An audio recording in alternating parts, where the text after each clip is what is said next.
Welcome back, students. After watching the demonstration of how the experiment is done, I want to walk you through a set of calculations so that you can use the data you're going to be provided with and finish out your lab report. And by the way, let me give you a heads up. We are going to change one of the questions in the post-lab discussion section, all right? So please look towards the end of this video what that change is going to be.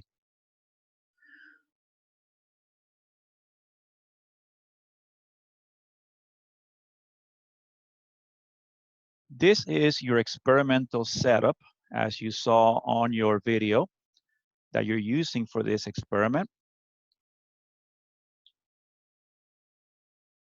And of course, that is not how we finish the experiment, right? You remember that at the end of the procedure, you have to equalize the pressure. As gas is produced from the reaction of the metal with the acid, remember that hydrogen gas is going to be bubbling in here and it's going to displace the water, right?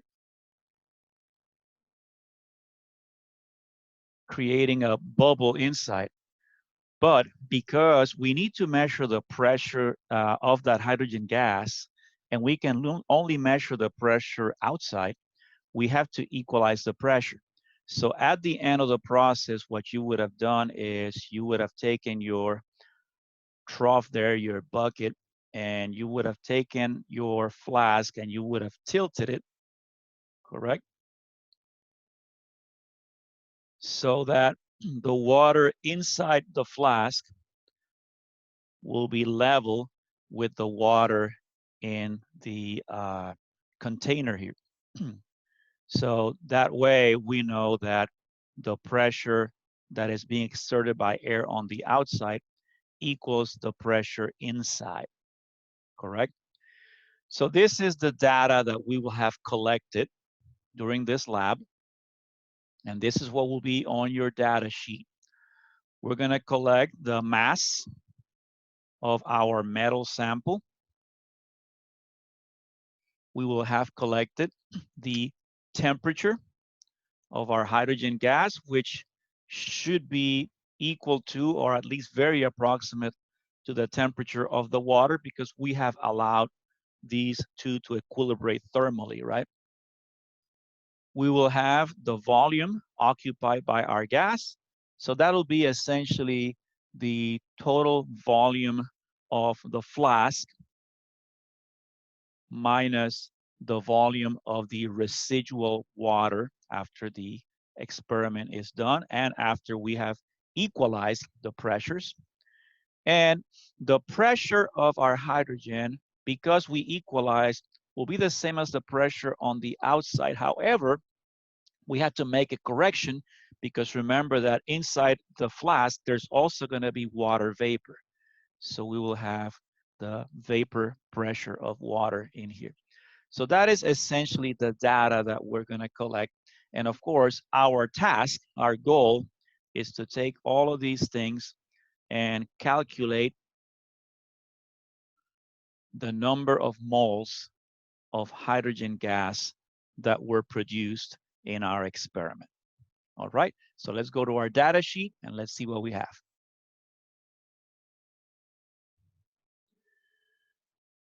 As is customary, as you know that I do, is I like to take data from previous students of mine. So today I'm sharing with you data that was collected by a former student. This was Natasha. She was of Russian parents, I guess, and very impressive young lady there. I think that she went off to work with some kind of agency out on the East Coast. I forget, some kind of security agency or I don't know, intelligence organization. I'm not exactly sure what it was, but she was definitely very bright and very athletic. So this is the data that she collected on this day. So you can see the mass of the sample, the flask volume, the pressure, the temperature, and the volume of water left in the flask. And as usual, to carry our calculations through this, I like to number the items so I can keep track of them. So I'm going to go ahead and put numbers here. 2, 3, 4, 5. And then for the secondary data, I'm going to keep on putting numbers in here. 6, 7, 8, 9, 10, and so forth. Let's go ahead and do that. And well, it turns out I probably will only go as far as number 13, but you can keep on going here if you want. Also, as usual, you need to have a separate piece of paper for your calculations, which should be done in pencil so that if you make mistakes, you can correct them. Remember, the idea here is this is not scratch paper. This is a way of showing somebody from the outside who might be reading your report and who wants to find out how you did things. So you need to guide them and you need to make your calculations neat. That's why you are willing to, in this case, erase and do things like that. So let's start out by calculating item number 7, which is what is the volume of hydrogen that was in the flask, right? So the volume of hydrogen, this is item, I believe, number 6. Yep, item number 6. The volume of hydrogen, well, that should be the difference between the full volume of the flask and the residual volume in the flask here. So in other words, item 2 minus item number 5. So in her case, that was 561 minus 276, correct?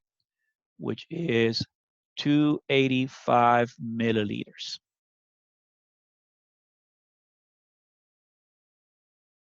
Excellent. And I'm going to leave it in milliliters simply because that's what the data sheet says here. So we're going to put it in 285 in there. Next item is the temperature. As with all calculations, we need to use Kelvin, not Celsius. So we're going to do item number 7 here. The temperature of the hydrogen should be item number 4, which is the temperature in Celsius,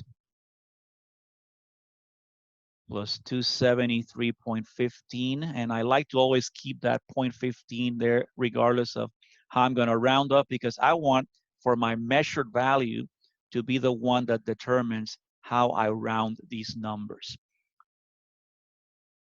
And so that comes up to be 296, would be 0.15, but we have to round it to 1 decimal because that's what this value is here. And this would be Kelvin. Okay, so I'm going to put that in here, 296.2 Kelvin. Now, the vapor pressure of water, item number 8. This is so we can correct the pressure of the gas later on. We're going to have to get that from a table. You can either Google it, or you can go back to our experiment, I believe it was number 5, where we had that table there. But regardless, we can look it up at 23 degrees, and that should be 21.1 torr. Again, that's from a table. Like I said, you can Google it, you can find it some other place, and there may be some variation there. Don't worry, because this is going to be a minor adjustment. So I'm going to put in here 21.1 torr, and that allows us to calculate item number 9, which is the actual pressure of just the hydrogen. That would be the total pressure that we measured, which we equalized with the outside pressure, minus the small contribution of the water vapor to that pressure. All right, so this is item number 9. The pressure of the hydrogen should be, again, item number 3 minus item number 8. And in this case, it was 759.0 torr minus 21.1. And that total is 737.9 torr. That is the pressure of the hydrogen by itself. Let's write that over here. 737.9 37.9. Once more, because the units are already indicated here on the item headers, I don't need to repeat them there, which would cause a little more confusion perhaps than we need. Our next calculation is to find out what is the molar volume under our lab conditions. Remember that we know that at STP, standard temperature and pressure, the molar volume of a gas is 22.414 liters per mole. So we want to find out, okay, in our experiment under our lab conditions, what would be the volume of 1 mole of hydrogen gas? So we're going to use the combined gas law,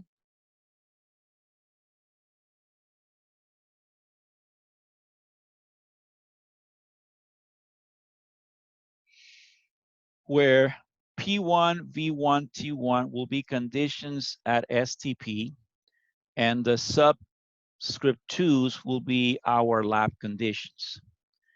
And we're trying to find out what is our molar volume under our lab conditions. So let's go ahead and rearrange these equations. P1 times T1 times T2 divided by T1 times P2. And now it's a matter of putting in the values in here, right? We have all these values. So remember, the sub ones represent STP, which is 1 atmosphere pressure or 760 torr.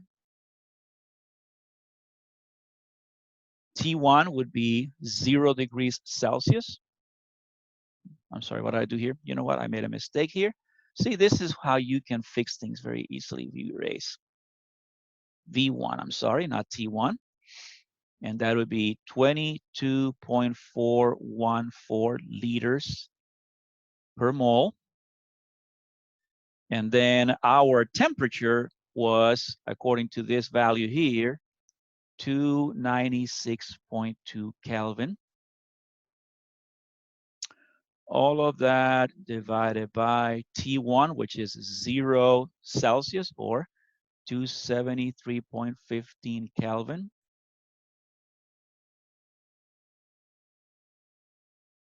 times the pressure that we calculated. Remember, this is not the total pressure, but the pressure for our gas, 737.9 torr.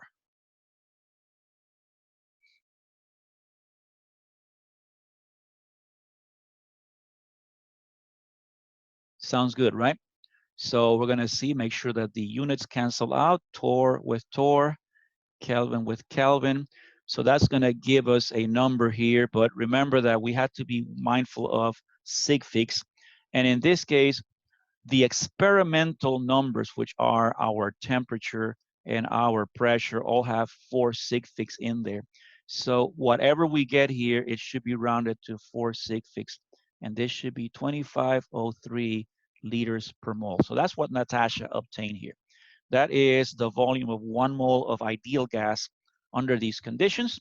So let's go ahead and write it over here, 25.03. And I'm going to make a correction. Let's call it as liters per mole here so that we remember what we're talking about. Now, what is the use of that? I'm sorry.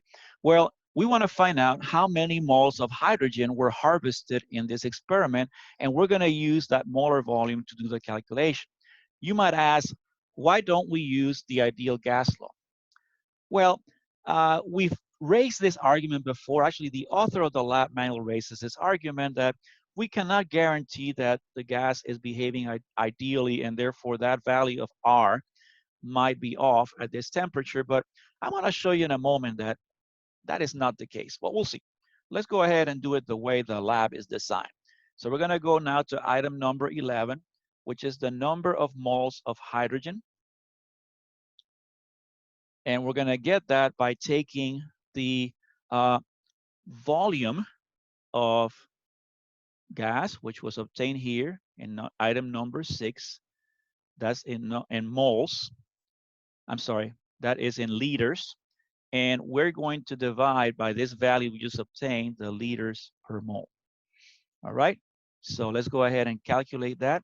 So that would be 285 milliliters, but we need to convert to liters, right? So we're going to convert that by saying that 1 liter is 1,000 mLs.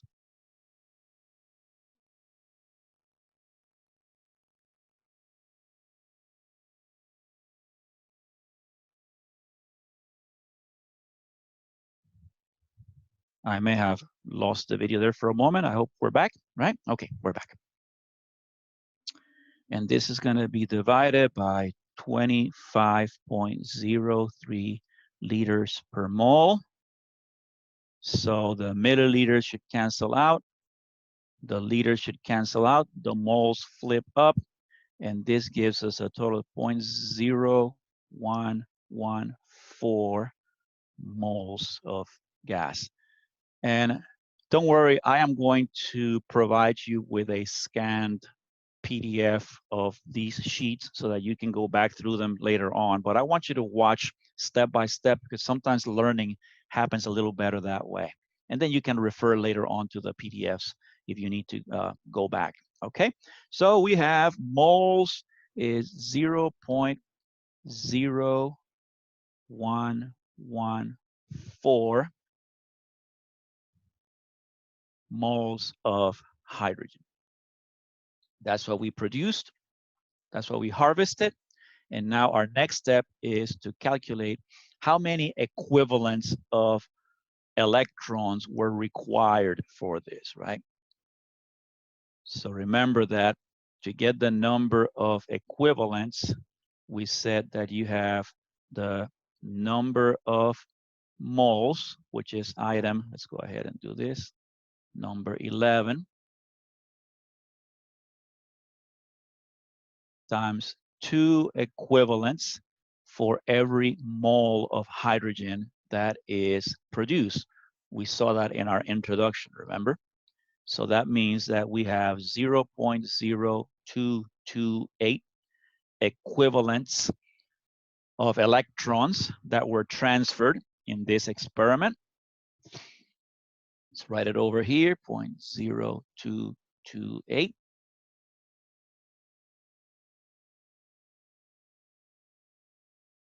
And now we're ready for our, finale here. This is what is the equivalent weight or the equivalent mass of our metal. So the equivalent mass, I prefer mass to weight, but it's okay. So that would be the number of grams, which was item number 1, divided by the number of equivalents, which was here number 12. So that would be, let's see how many grams that we collect, 1.2851 grams. Okay, 1.2851 grams divided by 0.0228 equivalents.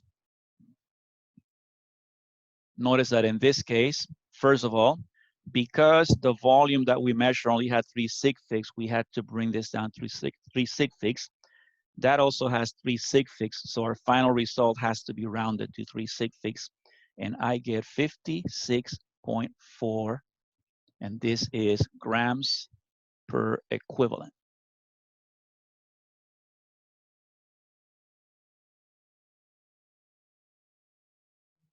And that is the number that we'll put here, and this is what Natasha obtained.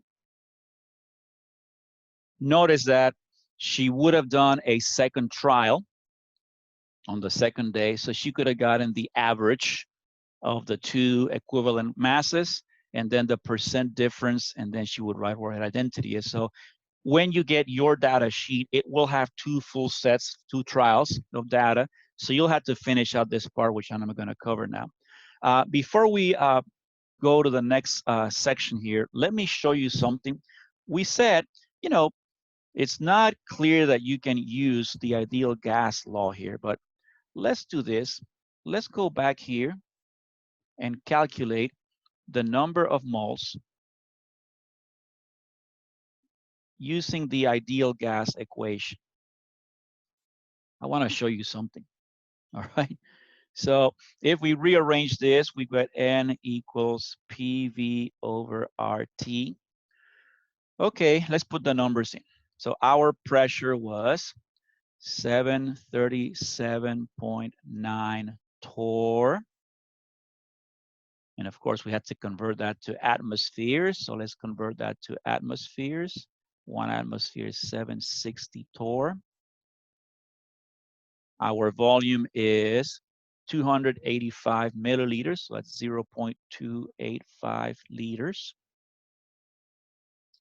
Divided by, say hello to my little friend. This is the ideal gas constant. By now, you may have forgotten what it was because we haven't done this stuff in a while.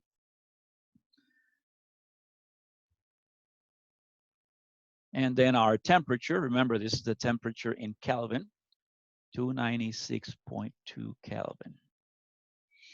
Okay, check the units out. Torr cancels out with torr, atmospheres with atmospheres, liters with liters, Kelvin with Kelvin. The moles flip up and we get a result in moles. And because we have to round it to 3 sig figs, we get 0.0114, which is exactly the number that we had gotten when we said, no, we cannot use the ideal gas law. Well, it turns out that we can, because the reality is that this concern about, oops, sorry, this is getting, I got a little shadow in here, sorry about that.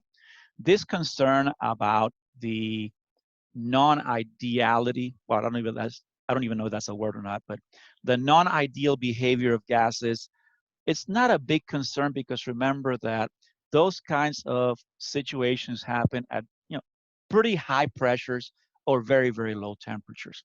For the most part, we can expect gases to behave fairly ideally, at least within the limits of our measuring instruments. Okay, so we have our calculations. We have our data sheet completed for one trial, for one run of these. And so what we're going to do now is I'm going to walk you through how do I use this data to identify who my metal is.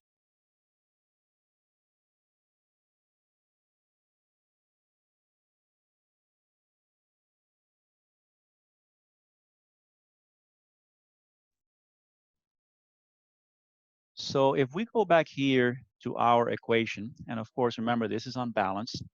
The idea here is that a certain amount of metal is going to react with HCl to produce a certain number of moles of hydrogen. But the number of moles of hydrogen produced is related to how many equivalents of electrons that metal puts out when it becomes oxidized to its cation. We found in our experiment that this metal that Natasha had an equivalent mass of 56.4 grams per equivalent. So I need to find a metal that when it ionizes, when it oxidizes, results in this same kind of grams per equivalent.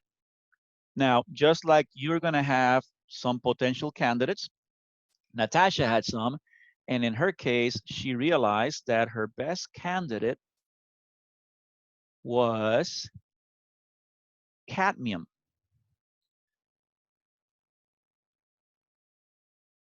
Cadmium, when it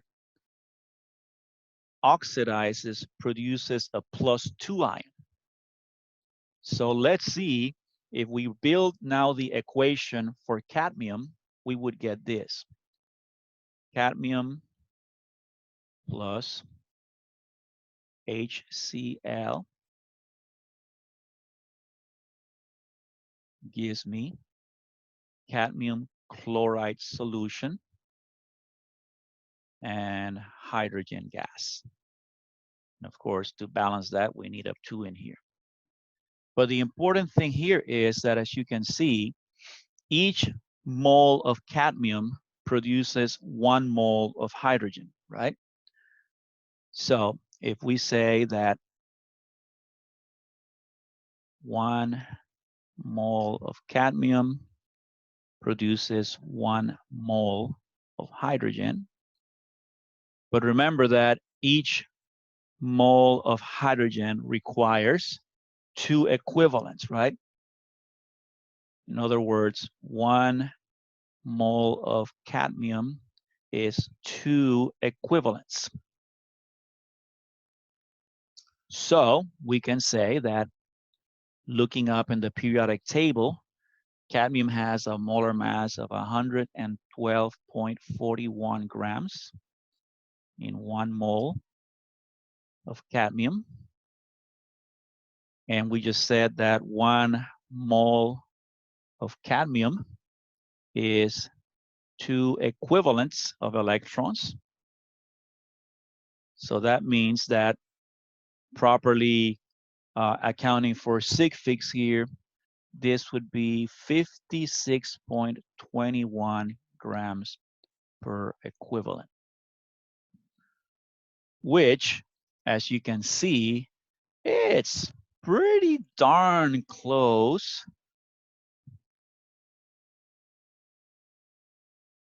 to what Natasha had obtained in her experiment. And so we are pretty confident that that was the identity of this metal.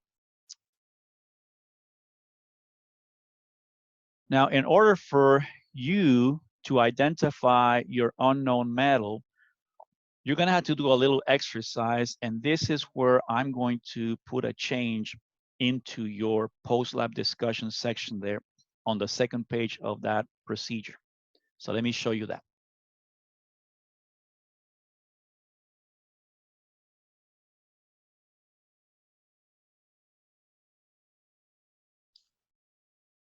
If you downloaded the new version of the experiment, you're not going to have this problem because it's already been fixed.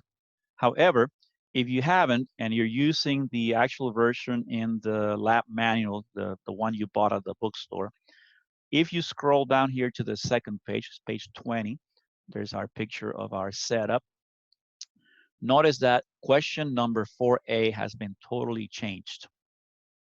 So whatever you have in there, this is what it should read. What you're going to do is, here are the 4 candidates that you have for this lab. It can be aluminum, it can be lead, it can be tin, or it can be zinc.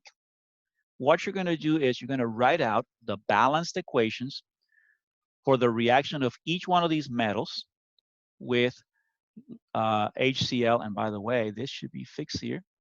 So this should say aluminum, lead,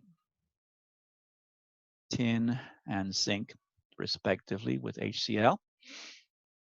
Please note that in these experiments, lead and tin are going to become the lead-2 and the tin-2 cations. Yes, I know that they can form other kinds of ions, but in this particular reaction, they're not going to turn to lead-4 or tin-4. Don't worry. They're going to be lead-2 and tin-2. So please write out the balanced equations. And then, like it says here, using the balanced equation and the metal's molar mass, what you're going to do is you're going to calculate what is the equivalent mass of each one of those metals. Just like we did for cadmium, you're going to calculate the equivalent mass for each one of these. Careful with aluminum, right? Remember what aluminum kind of ion it forms, right? Okay, so you're going to do that. And then based on what you find out in this question and your experimentally determined equivalent mass, now you can identify who is your unknown metal. And that is the value you'll put at the bottom of that data sheet, okay? There's a second question here. I still want you to do this one. This one hasn't changed. It's just a similar experiment, just different numbers. So you'll have to do the same set of calculations for question B.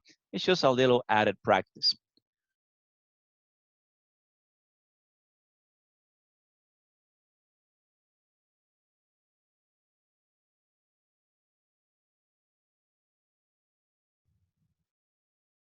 Okay, students, I thought I'd say hi and show my face a little bit here, even though I'm in my exercise clothes.